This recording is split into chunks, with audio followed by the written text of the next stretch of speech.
Hello, friends, and welcome to yet another informative podcast by Angel Broking.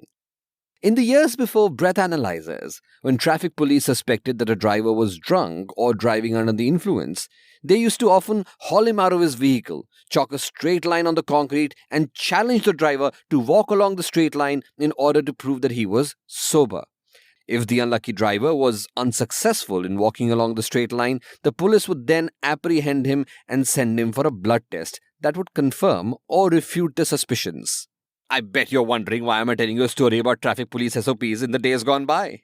Well, very simply, because just like the policemen watch out for a driver who cannot walk along the line, by using the ascending triangle pattern, traders too are trying to identify places where the stock wavers or displays a breakout from the lines drawn on a stock graph. What lines, you ask? We're talking about the lines that emerge from a series of price highs and price lows. Let's talk about that. If the stock price highs are consistent, allowing for a horizontal line to be drawn along them on a stock graph. Meanwhile, the stock price lows are progressively higher or less and less low, allowing for a diagonal ascending line to be drawn along them on a stock graph.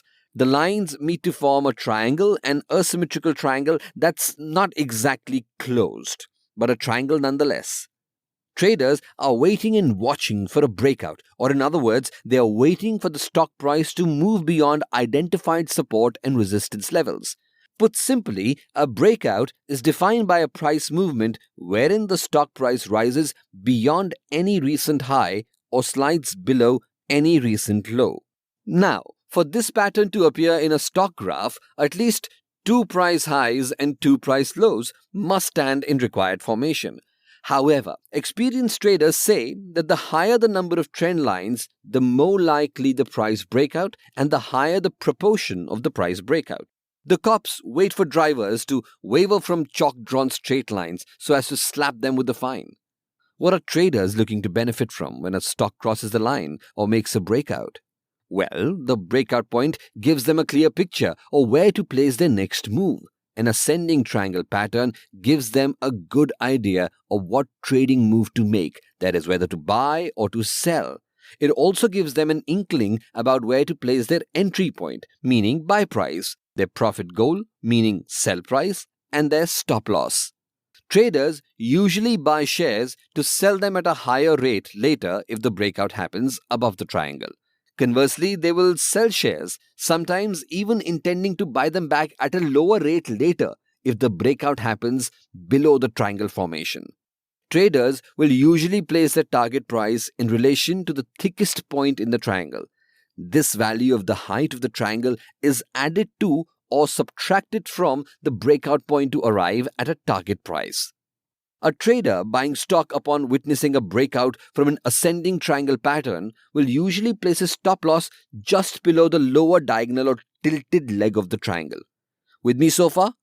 Okay, traders usually anticipate the stock price to move in the same direction that the stock graph had mapped before the triangle. They hedge their predictions based on this premise. Incidentally, fun fact alert, this expectation of continuity is the reason why ascending triangle patterns are also referred to as continuity patterns. There are two types of ascending triangle patterns. A wide pattern, where it looks like the meeting point of the horizontal line and the diagonal line is a long way off. And then a narrow pattern, where the horizontal line and the diagonal line are already very close.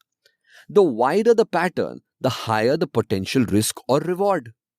Of course, like all things in the stock market, the ascending triangle offers no guarantee about the trader's prediction panning out positively. So be careful about all of these things. To be more sure of the likelihood that an ascending triangle pattern will deliver as predicted, traders usually watch for a corresponding reaction in volume. If there is no corresponding shift in the volume, it is likely that the price will revert to where it was before, rather than a new trend forming. If the price reverts to its original trajectory or does something else altogether, a false breakout has occurred and the trader's prediction has been proven faulty. That's why it is better for traders to peg their predictions on multiple factors and extensive research. Traders are best off using various tools for technical analysis to reconfirm their predictions. Beginner traders might also do well to hire experts who could give them advice on potential stock price movements.